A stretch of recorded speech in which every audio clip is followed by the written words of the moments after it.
2018 एक merger India की दो सबसे बड़ी टेलीकॉम कंपनीज का, Vodafone India and idea cellular. Plan था इंडिया का सबसे बड़ा टेलीकॉम ऑपरेटर बनना। आज वोडाफोन आइडिया का टोटल डेट है 2.4 लाख करोड़ एंड सीईओ खुद कहते हैं survival hinges on securing new funding. उसी इंडस्ट्री में 2016 में एक नई कंपनी लॉन्च हुई, फ्री कॉल्स सस्ता डेटा।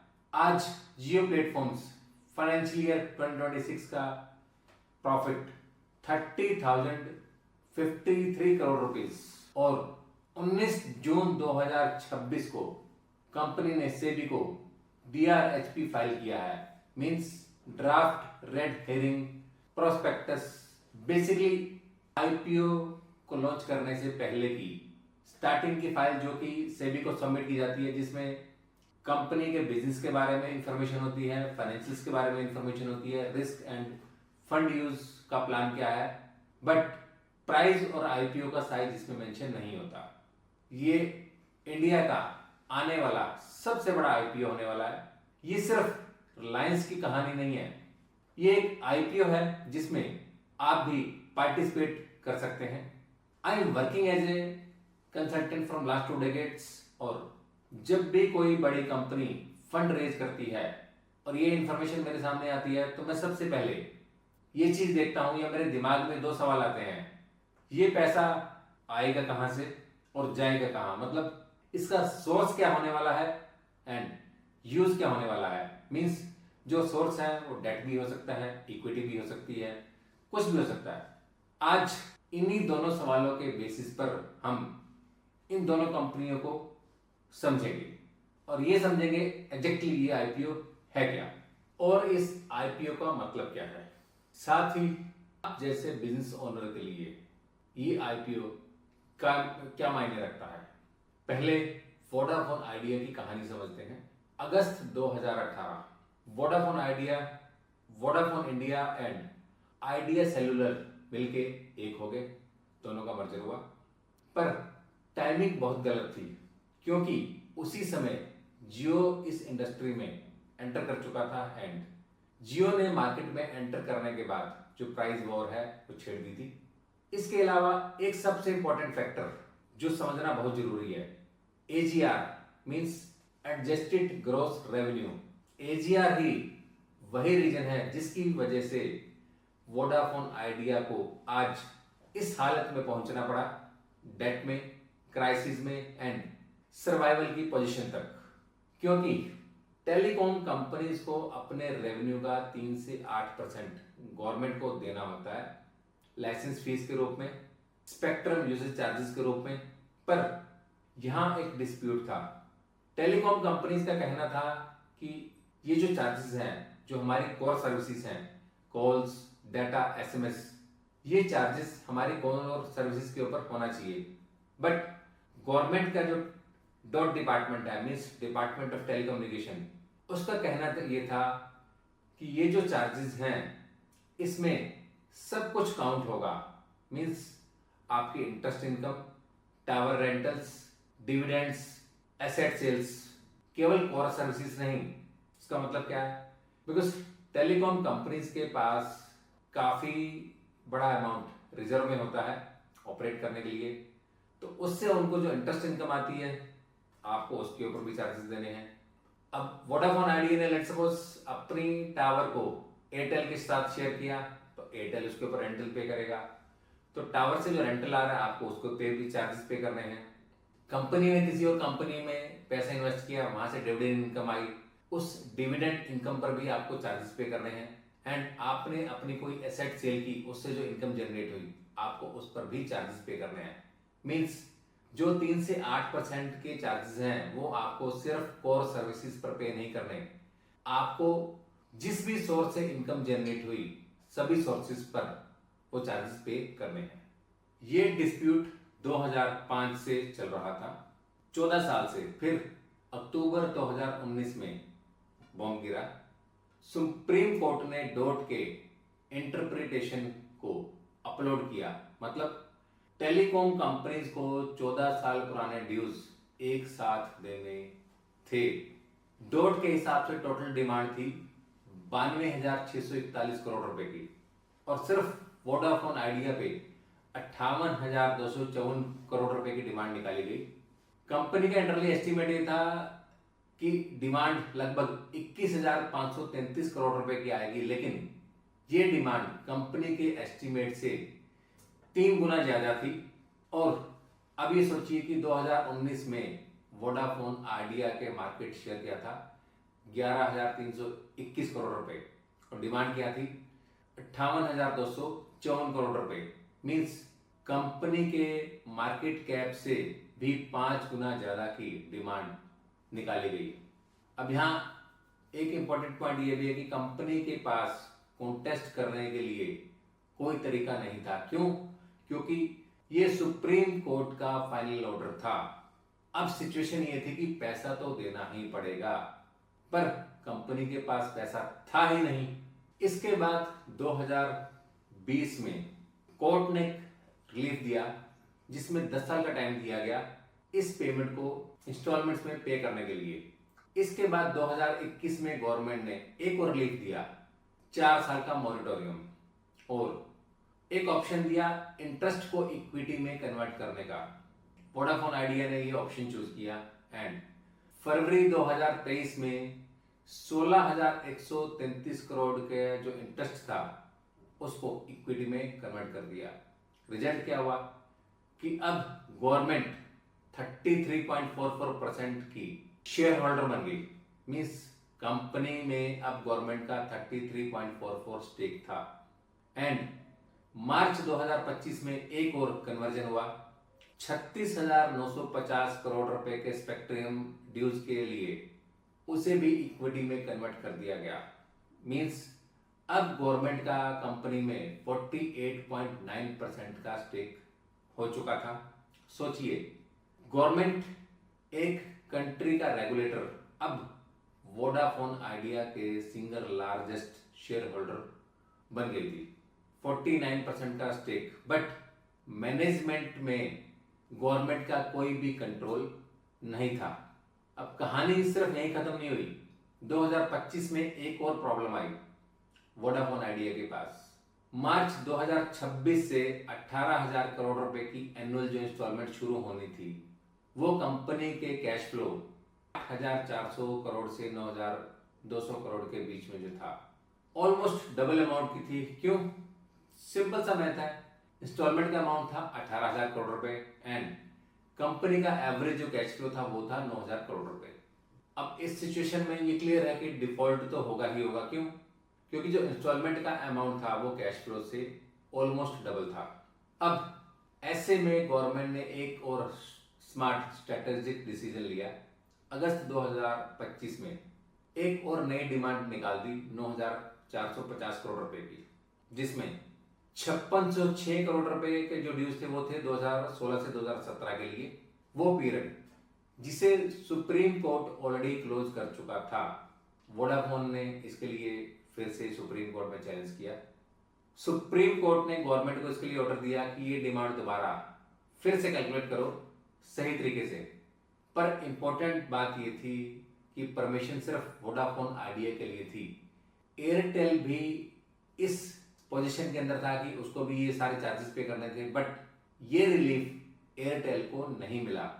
एंड इसके बाद जो फाइनल नंबर आया कैलकुलेशन के बाद, वो आया कि अब कंपनी को जो अमाउंट पे करना है वो टोटल था 64,046 करोड़ रुपए का। मींस 24% की टोटल जो पहले डिमांड गई थी की निकाली गई थी उसमें रिडक्शन का बेनिफिट मिल गया। मींस पहले से 23,649 करोड़ रुपए की पेमेंट कम पे करनी थी। एंड इसके लिए फाइनली शेड्यूल ये बनाया गया कि 2026 से 2031 तक 124 करोड़ रुपए एनुअली पे किए जाएंगे एंड 2032 से 2035 तक 100 करोड़ रुपए मिनिमम एनुअली पेमेंट कंपनी को करनी पड़ेगी और 2036 से 2041 तक 10,600 करोड़ रुपए एनुअली 6 इंस्टॉलमेंट्स में पे करने हैं। एंड फाइनली जब डिसीजन आया तो कुमार मंगलम बिरला जी ने कहा, इतने सालों की एजीआर प्रॉब्लम फाइनली अब जा करके खत्म हुई है और इतने सालों में पहली बार अब थोड़ी सी तस्वीर साफ दिखनी शुरू हुई है। अदरवाइज अभी तक सब कुछ धुंधला धुंधला था। अभी एजीआर की पूरी कहानी खत्म होने के बाद एक नंबर पे वापस आते हैं। वो क्या है कि कंपनी का जो डेट है वो कंपनी के अबिटा से 20 गुना ज्यादा है। अब यहां समझने वाला बहुत इंपॉर्टेंट पॉइंट है, क्योंकि ये क्वेश्चन बहुत से लोग पूछते हैं कि इतनी बड़ी कंपनी है, इतना बड़ा डेट क्या मायने रखता है, इसकी कोई वैल्यू नहीं है। इतना बड़ा डेट अगर ले भी लिया तो उससे क्या फर्क पड़ता है। ये एक वैलिड क्वेश्चन है, बिकॉज टेलीकॉम कंपनी एक कैपिटल इंटेंसिव कंपनी है। क्यों? क्योंकि कंपनी को टावर्स बनाने हैं, स्पेक्ट्रम खरीदना है, फाइबर बिछाना है, तो डेट नॉर्मल से थोड़ा सा ज्यादा तो होगा ही। लेकिन ग्लोबली जो हेल्दी कंपनीज हैं उनका जो डेट है वो एबिटा का 3 से 5 गुना है। एंड भारती एयरटेल के अपनी जो रेशियो है वो अप्रोक्सीमेटली 2.5 से 3 टाइम्स है। अब सवाल यहाँ ये है कि मार्च 2025 तक जो नेट डेट था कंपनी का वो था 1,87,300 करोड़ रुपए। मीन्स जो नेट डेट टू एबिटा है वो लगभग 20% के आसपास है। इंडस्ट्री के नॉर्मल रेंज से 4 से 6 गुना ज्यादा। अब यहाँ एक इंपॉर्टेंट डिफरेंस समझना और जरूरी है कि ये जो डेट है ये वोडाफोन आइडिया ने बिजनेस एक्सपेंड करने के लिए नहीं लिया। ये डेट एक रेट्रोएक्टिव कोर्ट डिसीजन की वजह से लिया गया, जो हमने अभी डिटेल में समझा। मतलब ये एक प्लान या ऑर्गेनिक बिजनेस डेट नहीं था, ये एक रेगुलेटरी लायबिलिटी थी जो कंपनी के कंट्रोल से बाहर थी। मींस कंपनी का इस पर कोई भी कंट्रोल नहीं था, पर रिजल्ट वही होता है चाहे डेट किसी भी वजह से लिया गया हो। जब डेट टू एबिटा इतना ऊपर चला जाए, कंपनी की अपनी डिसीजन मेकिंग पावर जो है वो खत्म हो जाती है। ये डेट चाहे बिजनेस की गलती की वजह से लिया गया हो या रेगुलेटरी शॉक की वजह से, 20 गुना का मतलब सेम ही है। सर्वाइवल दूसरों के डिसीजन पर डिपेंड करता है। एंड कंपनी के सीईओ अक्षय मुद्रा जी ने कहा survival hinges on securing new funding. अब ये लाइन मैं जब भी पढ़ता हूं तो एक ही बात समझ में आती है कि कंपनी अपनी अर्निंग से नहीं, बाहर से पैसे आने की उम्मीद पर चल रही है। Total date 2.4 lakh crore. अब कंपनी को नेटवर्क अपग्रेड करने के लिए पैसा चाहिए, जो कि नहीं है। एंड कंपनी का जो सब्सक्राइबर बेस है वो धीरे धीरे गिर रहा है। उसी इंडस्ट्री में अब एक दूसरी कहानी। सितंबर 2016 मुकेश अंबानी जी ने लॉन्च की रिलायंस जियो को। स्ट्रेटजी क्या थी? फ्री वॉइस कॉल्स, सबसे सस्ता 4G डाटा। उस समय इंडिया में 10 टेलीकॉम कंपनीज थी, आज सिर्फ 4 ही बची हैं। जियो ने लॉन्च से पहले $20 बिलियन से ज्यादा की इन्वेस्टमेंट की और लॉन्च के बाद सिर्फ 6 महीने के अंदर 100 मिलियन सब्सक्राइबर्स को अचीव कर लिया। नवंबर 2019 में जियो इंडिया के सबसे बड़ी टेलीकॉम कंपनी बन गई। एंड कंपनी ने अप्रैल से जुलाई 2020 के बीच में Google, Meta, KAR, silver lake जैसे इन्वेस्टर से $20 मिलियन रेज किए अपनी 33% शेयर होल्डिंग को बेच करके। एंड अगस्त 2022 में कंपनी ने 5G ऑक्शन में सबसे ज्यादा खर्चा किया, $19 बिलियन।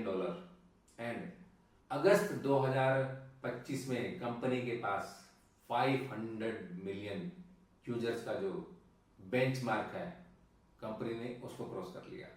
अब फाइनेंशियल ईयर 2026 की बात करते हैं तो कंपनी का जो सब्सक्राइबर्स का जो बेस है वो है 524 मिलियन का।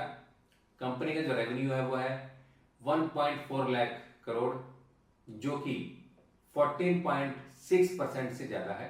एंड कंपनी का एबिटा है 76,225 करोड़ रुपए, मींस 18.8% ज्यादा।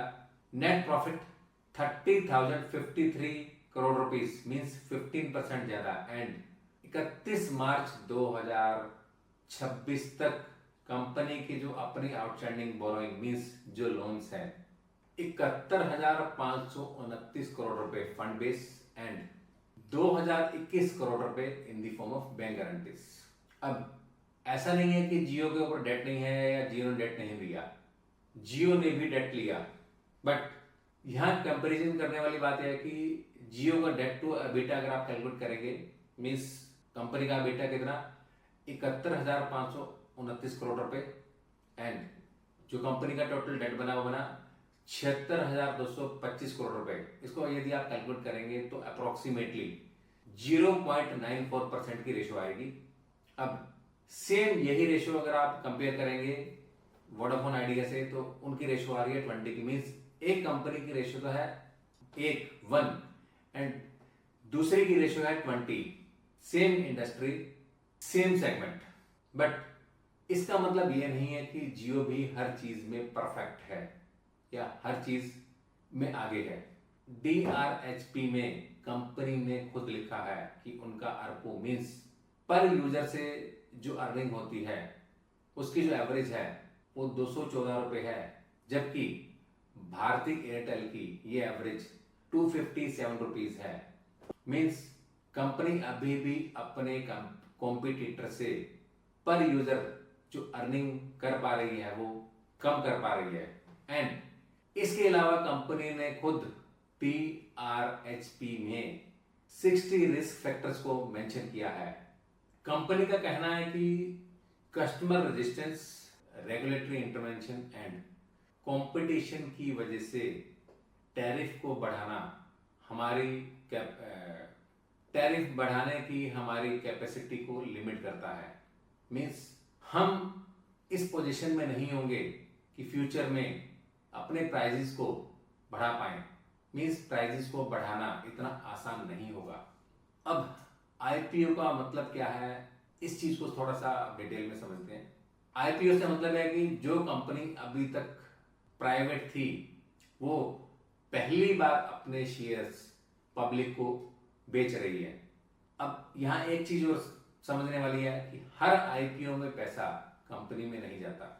IPO जो होते हैं वो 2 टाइप के होते हैं। First is offer for sale means जो एग्जिस्टिंग इन्वेस्टर्स हैं, जो शेयर होल्डर्स हैं, वो अपना हिस्सा बेच रहे हैं। मीन्स पब्लिक जो भी पैसा शेयर्स में इन्वेस्ट करेगी वो पैसा कंपनी में नहीं जाएगा, वो पैसा एग्जिस्टिंग शेयर होल्डर्स की जेब में जाएगा। Means existing share holders company से बाहर आ रहे हैं एंड नए शेयर होल्डर्स कंपनी में एंटर हो रहे हैं। दूसरा होता है फ्रेश इशू, जहां कंपनी अपने नए शेयर्स बेच रही है। मीन्स आप जो भी पैसा कंपनी में लगाएंगे वो पैसा एग्जिस्टिंग शेयर होल्डर्स की जेब में नहीं जाएगा, वो सारा का सारा पैसा कंपनी के अंदर जाने वाला है। एंड जब भी कोई कंपनी कैपिटल रेज करती है तो मेरे दिमाग में सबसे पहले ये सवाल आता है कि जो भी पैसा बिजनेस में आएगा वो बिजनेस में रहने वाला है या एग्जिस्टिंग शेयर होल्डर्स की जेब में जाने वाला है। स्टार्टिंग में जियो के केस में भी ये होने वाला था कि पहले कंपनी का प्लान क्या था, ऑफेस रूट मींस जो एग्जिस्टिंग शेयर होल्डर्स हैं उनको पैसा दे करके उनको एग्जिट देना। एज ऑन डेट कंपनी में लगभग 14 एग्जिस्टिंग इन्वेस्टर्स हैं जिनका स्टेक है, पर मई 2026 में रिलायंस ने अपने इस प्लान को बदल दिया। अब जो इशू आने वाला है वो 100% फ्रेश इशू है, जिसमें 270 million shares post issue capital का 2.9%, कोई ऑफिस नहीं, मतलब पूरा का पूरा पैसा जियो में बिजनेस एक्सपेंशन के लिए यूज किया जाएगा। एंड DRHP के अकॉर्डिंग जो भी फंड रेज होंगे उसमें से 27,500 करोड़ रुपए जियो, इन्फोकॉम की जो बोरोइंग है उसको प्रीपे किया जाएगा, 4500 से 7500 करोड़ रुपए जनरल कॉर्पोरेट पर्पस के लिए यूज किए जाएंगे। एंड टोटल IPO का जो साइज है वो लगभग 32 से 35 हजार करोड़ के बीच का हो सकता है। किसी एक लॉ एक्सपर्ट ने कहा, जो कि एक बहुत इंपॉर्टेंट बात है, पूरे फ्रेश इश्यू में हर रुपया इन्वेस्टर को जस्टिफाई करना पड़ता है एंड सेबी इस चीज को देखेगा, ऑब्जेक्ट्स ऑफ इशू स्पेसिफिक हैं नहीं है। अब एज ऑन डेट कंपनी की शेयर होल्डिंग को भी एक बार थोड़ा सा समझ लेते हैं। Reliance Industries 66.43%, Meta 9.98%, Google 7.73%, Saudi Arabia का सोवरेन फंड 2.3%, केके and Vista 2.31% each, Silver Lake 1.88%, Mubadala 1.85%, General Atlantic 1.34%, Abu Dhabi investment authority 1.16%। जो टॉप 10 शेयर होल्डर्स कंपनी के पास हैं उनकी जो परसेंटेज रहने वाली है इस आईपीओ के बाद वो रहने वाली है 97.32%। एंड सबसे इंपॉर्टेंट चीज, इनमें से कोई भी शेयर होल्डर इस आईपीओ में अपने शेयर्स सेल नहीं करने वाला है। अब ये सारे के सारे शेयर होल्डर्स कंपनी में एज इट इज कंटिन्यू रहने वाले हैं, तो इसका मतलब अब आप समझ सकते हैं। इसी के साथ कंपनी की लीडरशिप टीम को भी एक बार थोड़ा सा समझ लेते हैं। Akash Ambani managing director, Kiran Thomas CEO, Saurabh CFO and Jio का फ्यूचर प्लान क्या है। $230 बिलियन के ग्लोबल अपॉर्चुनिटी उसमें इन्वेस्ट करना, $145 billion fixed wireless access broadband में इन्वेस्ट करना, $70 बिलियन 5G टेक्नोलॉजी लाइसेंसिंग में इन्वेस्ट करना एंड $15 बिलियन 2G से 4G माइग्रेशन में एंड सैटेलाइट कम्युनिकेशन में भी अपना सोवरेन एलईओ कॉन्स्टलेशन बनाने का प्लान। अब दोनों कंपनीज को साथ में रखते हैं और एक कंसल्टेंट की नजर से देखते हैं। अगर वोडाफोन आइडिया की फाइल लोन के लिए मेरे पास आई होती तो इसमें नोट करने वाली क्या चीज थी, सबसे पहले debt to EBITDA 20 times means industry norm से काफी हाई एंड कंपनी का जो भी कैश फ्लो है वो कहां जा रहा है, डेट को सर्व करने में। मींस कंपनी का जो डेट है वो इतना बड़ा है कि जो भी कैश फ्लो आ रहा है वो उसको कंज्यूम कर रहा है। दूसरी तरफ हम जियो को देखते हैं। जियो में डेट टू एबिटा की जो रेशियो है वो 1 है एंड जो सबसे इंपॉर्टेंट पॉइंट है कि जो एबिटा है वो काफी स्ट्रॉन्ग है और नया पैसा जो भी अब कंपनी में आने वाला है या कंपनी जो भी फंड्स रेज कर रही है वो सारे के सारे फंड्स किसी एग्जिस्टिंग इन्वेस्टर को आउट करने के लिए यूज नहीं होने वाले, वो यूज होने वाले हैं कंपनी की ग्रोथ के लिए, जिससे कंपनी का रेवेन्यू एंड एबिटा दोनों ही इंक्रीज होंगे। सो बीइंग ए एमएसएमई आपको भी अपने बिजनेस में ये चीजें चेक करनी चाहिए कि आपका जो डेट है एज कंपेयर टू एबिटा उसकी रेशियो क्या है, क्या ये ratio as per industry norms ठीक है या कहीं उससे बहुत ज्यादा तो नहीं है। बीइंग ए एमएसएमई आप भी अपने बिजनेस में 3 रियल कैलकुलेशंस अभी कीजिए। Calculation number 1, calculate debt to EBITDA. अब डेट टू एबिटा कैलकुलेट करने के लिए आपको क्या करना पड़ेगा, इसके लिए फॉर्मूला क्या है कि आपका टोटल जो भी डेट है उसको एनुअल एबिटा से डिवाइड कर दो। एबिटा से क्या मतलब है, मतलब आपका जो भी ऑपरेटिंग प्रॉफिट है minus interest minus tax minus depreciation. Example के लिए सपोज आपने 40 लाख रुपीस का डेट लिया हुआ है एंड आपका एनुअल टोटल जो एबिटा है वो है 15 lakh. 40 divided by 15 means 2.67। It means आपका जो डेट टू एबिटा जो आ रहा है वो आ रहा है 2.67। अब आपको ये देखना है कि as per your industry norms क्या ये उसी रेंज में है या उससे 5 से 7 गुना ज्यादा तो नहीं। यदि ये एज पर इंडस्ट्री नॉर्म्स है तो ठीक है, लेकिन इंडस्ट्री नॉर्म से अगर काफी हायर साइड पे है तो इस पर आपको एक बार विचार करना चाहिए। बट इस नंबर को आप किसी भी यूनिवर्सल नंबर से कंपेयर मत कीजिएगा, ये कंपैरिजन एक गलत होगा बिकॉज ये इंडस्ट्री टू इंडस्ट्री वेरी करेगा। बिकॉज हर इंडस्ट्री की अपनी स्पेसिफिक रिक्वायरमेंट्स होती है कैपिटल की। सो उसके अकॉर्डिंग ही आपको इसको कंपेयर करना पड़ेगा।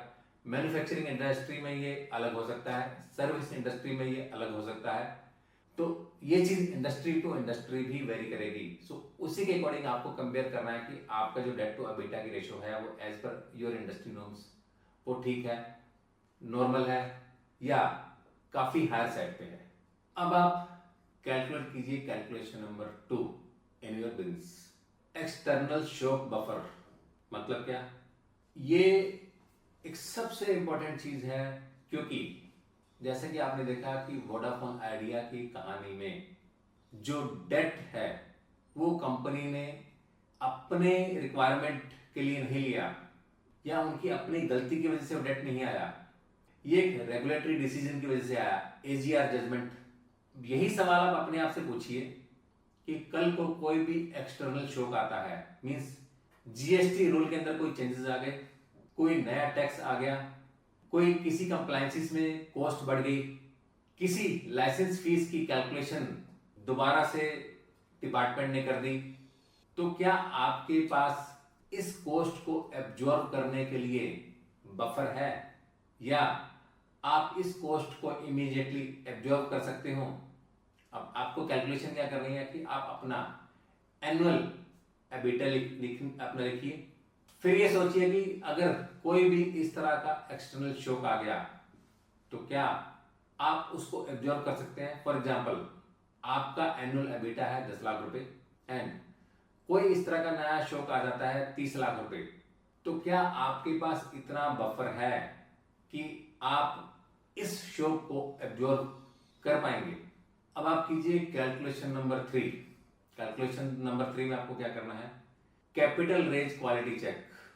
कैपिटल रेज क्वालिटी चेक से मतलब क्या है कि जब भी आप कोई नया पैसा रेज करते हो किसी इन्वेस्टर से, बैंक से, या और किसी भी सोर्स से, तो सबसे पहले आपको ये देखना है कि ये पैसा अल्टीमेटली कहां जाने वाला है। क्या ये पैसा बिजनेस में इन्वेस्ट होगा? क्या ये पैसा किसी एग्जिस्टिंग पार्टनर को एग्जिट करने में इन्वेस्ट होगा? अब इसके लिए करना क्या आपको, ये फॉर्मूला क्या है? आप जो भी नई कैपिटल रेज कर रहे हो उसमें से कितने परसेंट नई एसेट्स के लिए, ग्रोथ के लिए या एक्सपेंशन के लिए फंड्स यूज होंगे, आप उसकी परसेंटेज निकाल लीजिए। यदि हम सेम इसको जियो से कंपेयर करें तो जियो भी जो आईपीओ लेके आ रहा है वो 100% फ्रेश इश्यू के लिए है, किसी भी पुराने इन्वेस्टर को एग्जिट देने के लिए नहीं है। मींस जो भी नया पैसा आएगा वो पुराने डेट को क्लियर करने में या बिजनेस की ग्रोथ में यूज किया जाएगा। सेम यही एग्जांपल आप अपने लिए भी एक बार कैलकुलेट कर सकते हैं। आप अपनी पार्टनरशिप फर्म में, लेट्स सपोज आप पार्टनरशिप फर्म रन कर रहे हैं, किसी नए पार्टनर को लेके आते हैं और वो पार्टनर 10 लाख रुपए की कैपिटल लेकर के आ रहा है। अब क्या वो 10 लाख रुपए बिजनेस में इन्वेस्ट होंगे या पुराने पार्टनर को एग्जिट देने के लिए यूज किए जाएंगे? यदि ये फंड्स पुराने पार्टनर को एग्जिट देने के लिए यूज किए जा रहे हैं तो बिजनेस नए पार्टनर के आने के बाद भी सेम उसी पोजीशन पर रहने वाला है। बट ये 10 लाख रुपए यदि बिजनेस की ग्रोथ के लिए यूज किए जा रहे हैं तो ये आपके बिजनेस को ग्रो करने में सपोर्ट करेंगे। सो यदि आप भी अपने बिजनेस का हेल्थ असेसमेंट या बैंक रेडीनेस टेस्ट करवाना चाहते हैं तो आप हमें नीचे लिखे नंबर पर संपर्क कर सकते हैं। साथ ही आप इस वीडियो को ज्यादा से ज्यादा लोगों को शेयर कीजिए सो दैट वो भी इससे बेनिफिट ले सकें। साथ ही आप हमारे चैनल को सब्सक्राइब जरूर कर दीजिए सो दैट आपको इस तरह की लेटेस्ट वीडियोस का अपडेट मिलता रहे।